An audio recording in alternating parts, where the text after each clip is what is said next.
Assalamualaikum. Waalaikumsalam.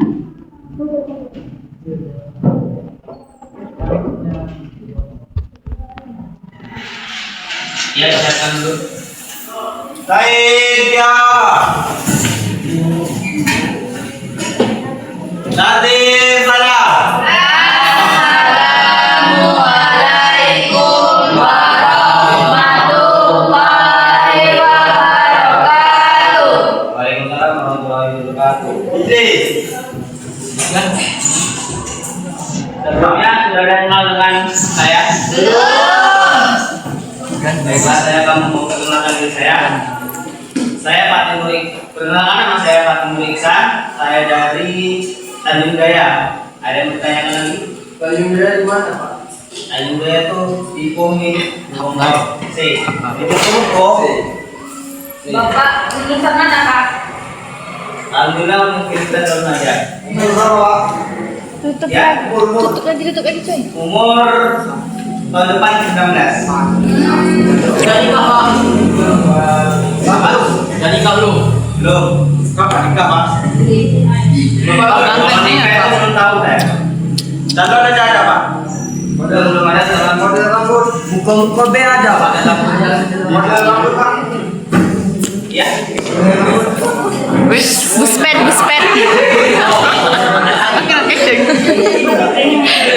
Allah.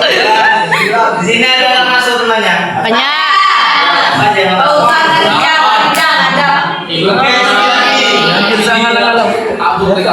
Sugeng Setiadi, Pak. Ya, orang itu aja. Yes. Teman-teman mohon mendengar Bapak yang di depan ya. Baiklah, ada yang tahu sekarang kita berpaling bahasa apa? Risiko. Oke, sebelumnya ada yang tahu apa itu? Ya baik, kamu yang ujung itu. Coba jelaskan istihab. Istihab itu Pak, kalau menurut terminologi adalah tentang buku apa yang pernah ada. Kalau menurut Ibnu Qayyim itu terbagi menjadi 3. Ya. Oke, di sini saya perjelas lagi. Betul yang dikatakan oleh temannya siapa namanya? Rizka. Oke, Rizka. Utang buat Rizka dulu. Oke, istihab sini dibagi dua perihal pengertian, yaitu secara bahasa dan istilah. Istihab secara bahasa itu berasal dari kata as-suhah, as-suhbah, yang berarti menemani, menyertai atau tetap bersama. Sedangkan secara istilah menetapkan keberlangsungan suatu hukum atau keadaan yang telah ada sampai ada dalil yang menunjukkan berubahnya hukum atau keadaan itu. Baiklah, ada yang bertanya tentang pengertian istihab. Oke, saya tidak lanjut ke macam-macam istihab. Macam-macam istihab itu ada empat: al-adab, al-hukum, al-umum, dan ijma. Ada yang tahu ini pengertian dari istihab al-adab? Belum Pak. Oke, saya akan menjelaskan tentang pengertian al-adab. Istihab al-adab artinya menetapkan bahwa suatu itu pada asalnya tidak ada sampai dalil atau bukti yang menetapkan keberadaannya.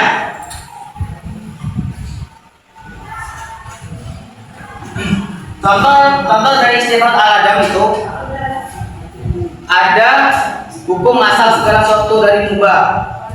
Contohnya kayak makan, minum, itu kan asal hukumnya halal. Kalau ada dalil yang menyebutkan haram, maka makan dan minum itu akan haram. Oke, saya akan lanjut ke macam-macam istihab yang kedua, yaitu al-hukum. Ada tahu apa itu al-hukum? Al-hukum Pak yang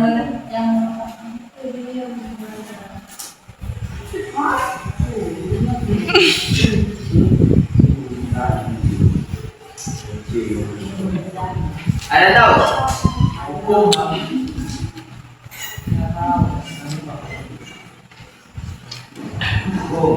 Kamu tahu? Tahu Pak? Tahu. Oke, saya akan menjelaskan tentang istishhad al-hukum.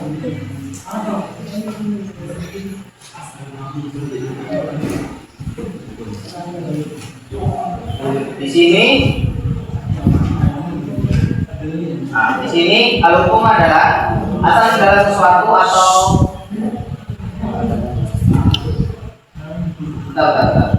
ini contohnya tidak punya tentang hukum.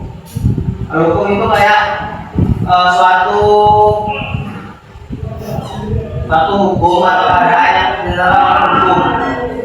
yang di dalam hukum, misalnya itu kayak seseorang punya tunjangan, seseorang punya tanggungan hukum, kayak anak kecil yang masih di batas, yang masih di bawah usia, itu tidak punya kewajiban untuk sholat di waktu sampai ada dalil yang syar'i atau menetapkan bahwa anak kecil itu diwajibkan untuk sholat di waktu. Oke, dan lanjut ke istishhad matematik teori yang ketiga, yaitu istishhad umum. Sebelumnya ada yang tahu apa itu istishhad umum? Oke, saya akan menjelaskan istishhad umum itu apa. Artinya, kalau ada dalil Al-Quran atau hadis yang menggunakan lafaz am atau umum, maka hukum itu berlaku untuk semuanya, berlaku untuk semua orang yang tercakup di dalam lafaz tersebut. Hukum ini tetap berjalan terus selama tidak ada dalil lain yang mengkhususkan atau taklis. Contohnya tuh kayak pencurian yang sudah dijelaskan di surah Al-Maidah ayat 38. Saya minta tolong untuk satu perwakilan laki-laki dan satu perwakilan perempuan untuk membacakan ayat dan artinya. Quran surah berapa, Pak? Quran surah Al-Maidah ayat 38.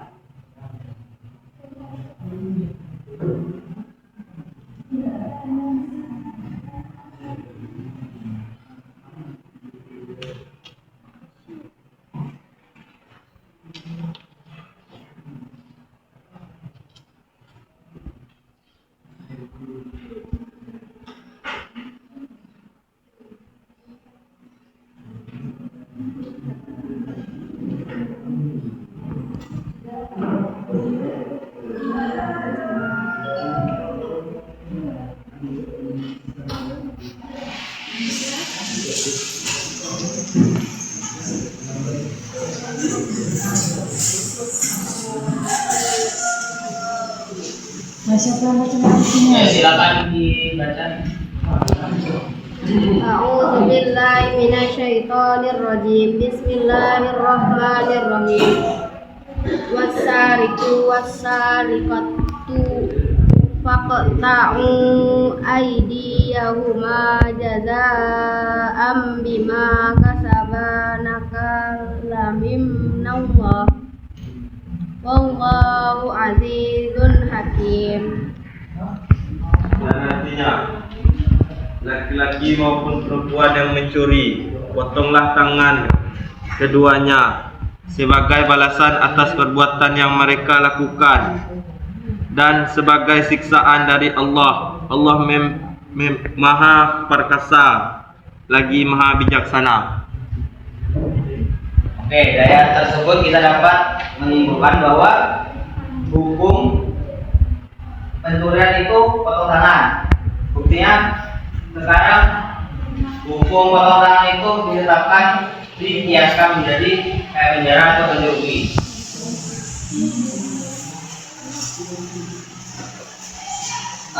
Sebelumnya ada yang menanyakan tentang istishhad umum. Oke, nggak ada.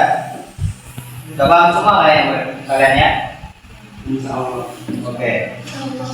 Kita lanjut ke istishhad ijma. Apa itu istishhad ijma? Tahu Pak? Belum tahu. Ijtihad ijma itu artinya jika suatu hukum sudah terjadi kesepakatan ulama, maka hukum itu terus berjalan dan tidak bisa dibatalkan. Hanya dengan atau pendapat pribadi kecuali ada ijma atau baru yang berbeda atau dalil syar'i yang jelas mengenai masalahnya.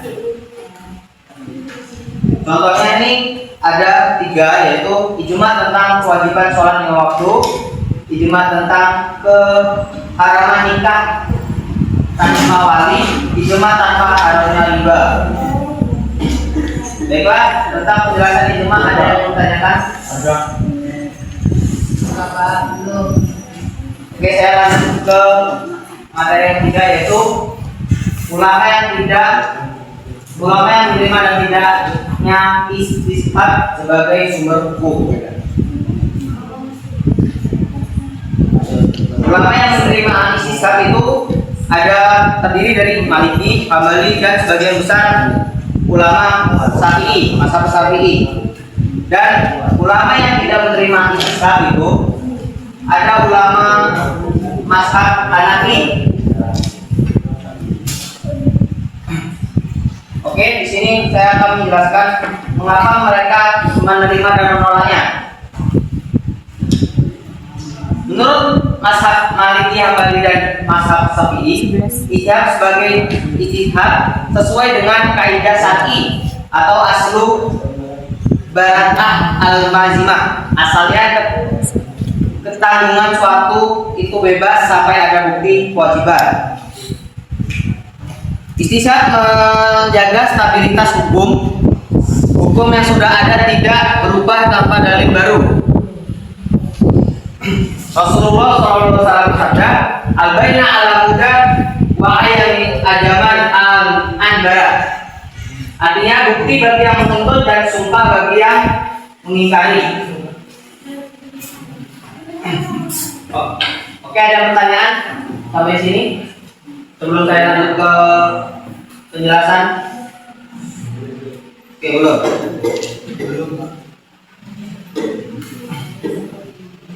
Dan ini mendukung istishad karena orang yang dianggap tidak bersalah sampai ada bukti sebaliknya. Kesimpulan dari penjelasan saya di atas, istishad dari dalil syar'i yang sah meski posisinya di bawah atau dalil yang utama, Al-Quran, Sunnah, dan ijma dan qiyas. Oke, saya sini akan melanjutkan penjelasan tentang yang menolak adanya istishad. Mayoritas mazhab Syafi'i alasannya yaitu istishad hanya bersandar pada dugaan atau bukti dalil yang kuat. Hukum Islam harus ditetapkan dengan dalil yang jelas seperti Al-Quran, Sunnah, ijma, dan qiyas. Bukan sekedar mempertahankan keadaan tersebut. Menurut mereka, kalau tidak ada dalil, maka hukum wakaf ditangguhkan sampai ada dalil, bukan langsung memakai istishad tersebut. Contoh, dalam masalah status pemilikan tanah, Hanafi lebih mengutamakan bukti kepemilikan daripada hanya berpegang pada asal belum ada kepemilikan. Kesimpulannya, mazhab Hanafi ini mereka berpendapat istishad terlalu lemah untuk jadi sumber hukum, hanya bisa dipakai sebagai argumentasi tambahan hukum dalil mandiri. Dari penjelasan saya di atas, ada yang bertanyakan?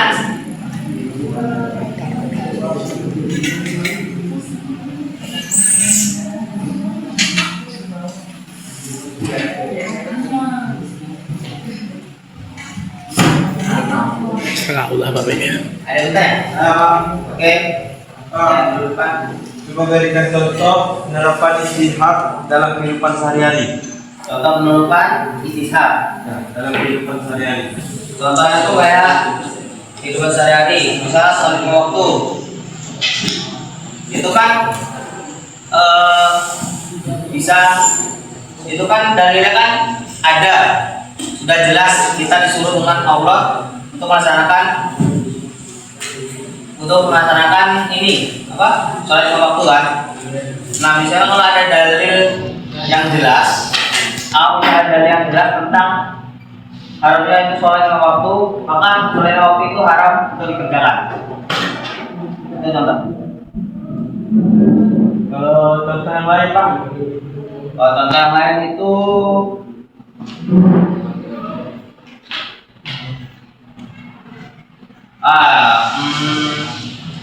ayat berburu hewan menggunakan hewan peliharaan. Contohnya kayak pakai mulu hewan, mulu babi misalnya, pakai anjing. Nah kalau itu misalnya kita kan ada dalil tuh yang menjelaskan, hadis yang menjelaskan kalau berburu buruan menggunakan hewan itu tidak apa-apa, asalkan pemiliknya mengucapkan kalimat Allahu Akbar. Kalau misalnya kalau ada dalil yang menjelaskan tidak boleh untuk memburu hewan menggunakan hewan peliharaan yang jelas, itu baru diharamkan untuk berburu menggunakan hewan peliharaan tersebut. Oke, yang disetuju mana? Dimana istihab itu digunakan untuk menetapkan hukum, Pak. Istihab digunakan apa? Dipakai untuk menetapkan hukum. Ya. 16.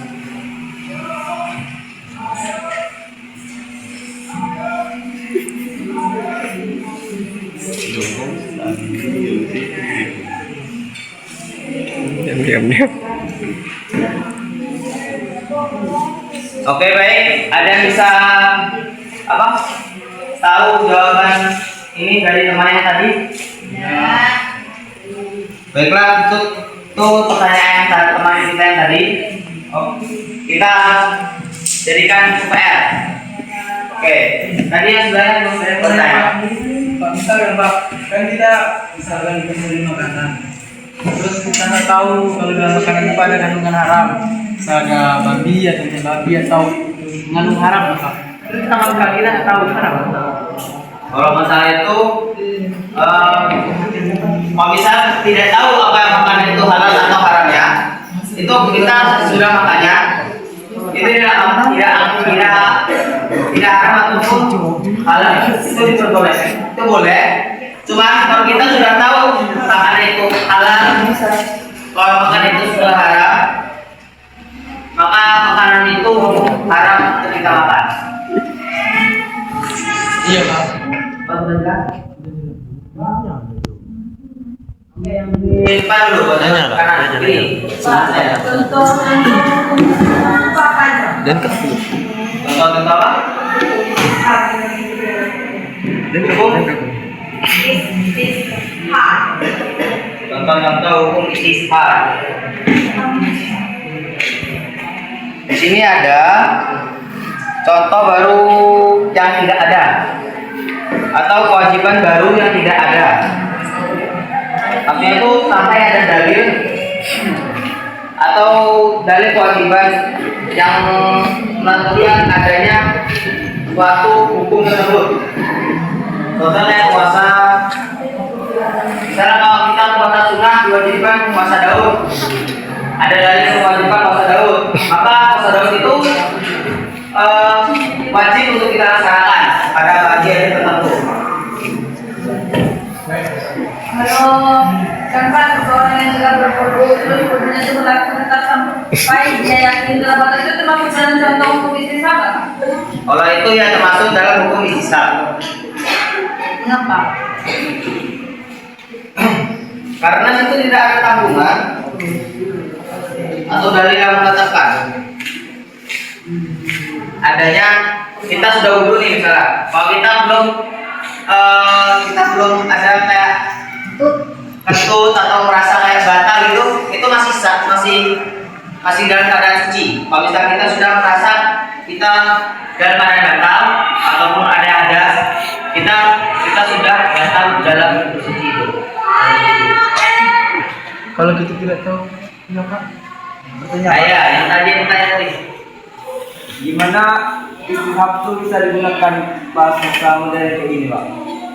Pada masa modern seperti ini, 20.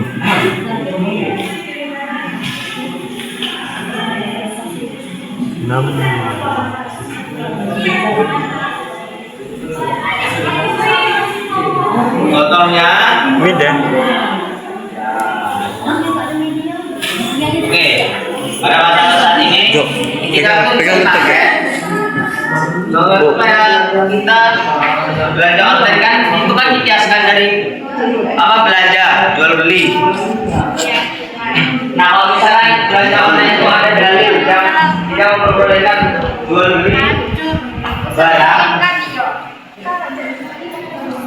beli barang, itu jual beli barang tersebut hukumnya bakal atau tergantung dengan dalil yang ditemukan. Jika dalil itu menyebutkan haram, maka haram untuk jual beli.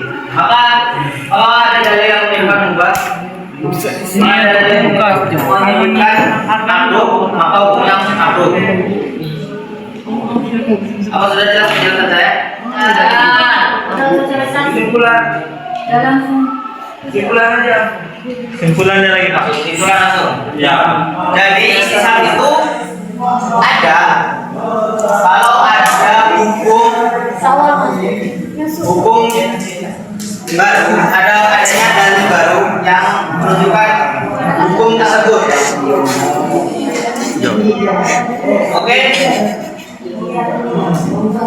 Apa? Tanya yang ini nomor 4 kenapa? Ya.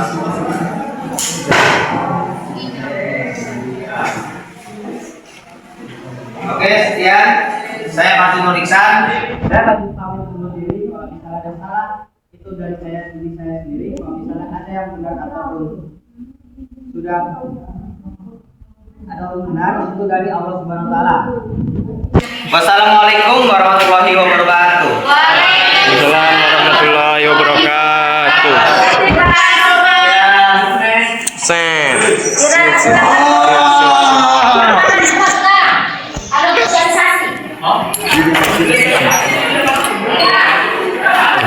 Perkenalkan nama Bapak Pati.